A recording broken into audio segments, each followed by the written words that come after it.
नमस्कार दोस्तों। आज मैं एक बहुत प्यारा हवन का गीत प्रस्तुत कर रही हूँ। गीत पूरा सुनिएगा और कमेंट करके बताइएगा कि गीत कैसा लगा। अगर मेरा गीत थोड़ा भी अच्छा लगे तो मेरे गीत को लाइक कीजिएगा, शेयर कीजिएगा और प्लीज़ मेरे चैनल को सब्सक्राइब ज़रूर कीजिएगा। तो आइए सुनते हैं इस प्यारे से गीत को।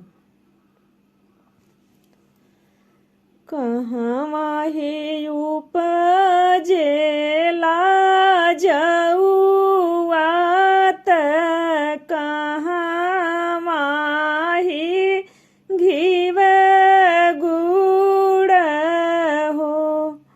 हो मिया होला शंकर जी के बेदिया देखत नीक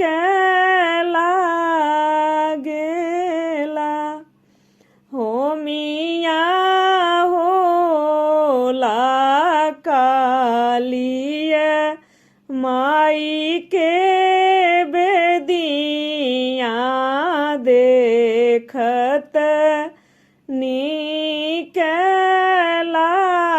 लागेला हो मिया होला श्री राम जी के बेदिया देखत नीक लागेला हो मिया होला कवन राम के आंगने देखत नीक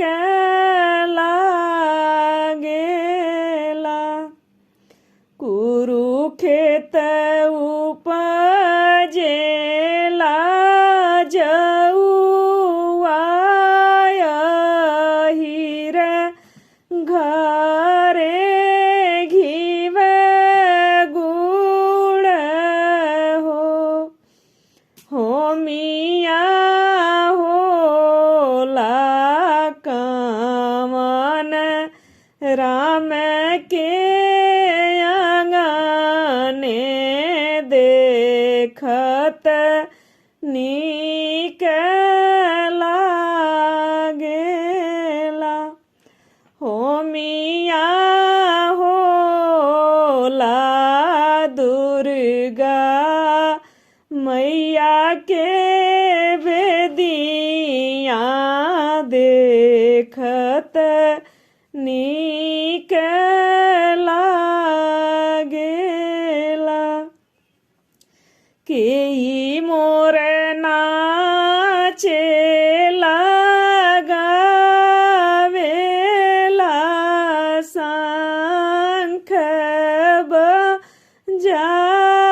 बजावेला हो केही मोर नाचेला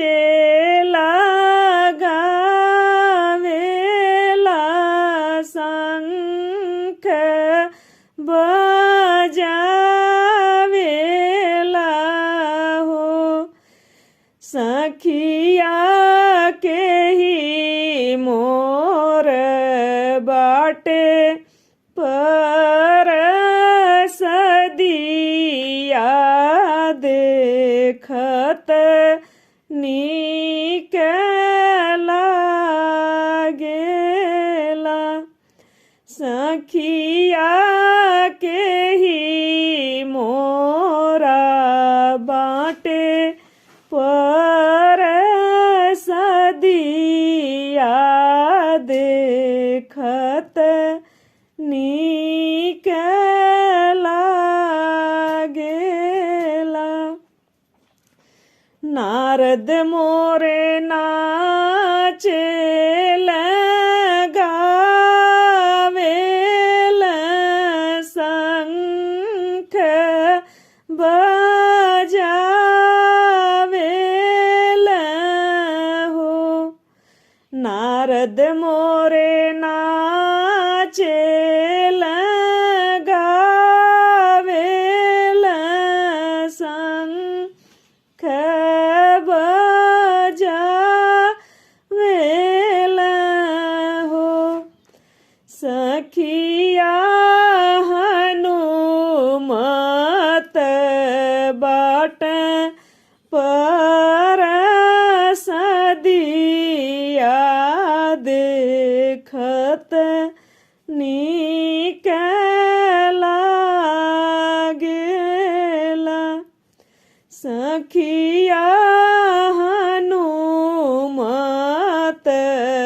बाट पर सदिया देखत नीक लागेला।